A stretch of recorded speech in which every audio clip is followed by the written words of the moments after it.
What's up guys, thank you for watching JGTechBlog. For today's video we have a new phone that came out from ZTE. It's called the Axon M1. We'll let you guys know a little bit more about it. And go ahead. Yeah, so you've got 4 gigs of RAM, 64 gigs of onboard memory, which is expandable to 256.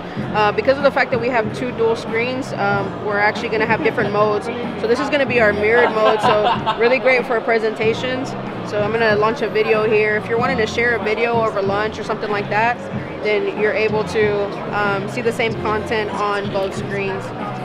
We've also got our extended mode, which is going to let you take anything into full screen and let you take 6.75 inches worth of screen up instead of using just 5.2. And we've also got our dual mode, which will allow you to multitask. So if you're still wanting to watch that video, but you're wanting to open up your web browser on this side, then you're able to do both things at once, so multitasking on a whole nother level.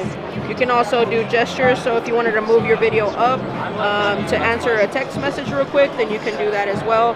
And then you can go back to your web browsing very easily. And then of course you can use this device as a single screen device. You've got a 20 megapixel camera, which you can launch by double clicking your TV mode button. It'll ask you to flip it and it'll be your rear camera.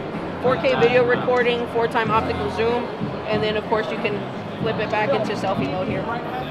So what's the price point on the phone right now? $725. Okay. Is it on the market released or not yet?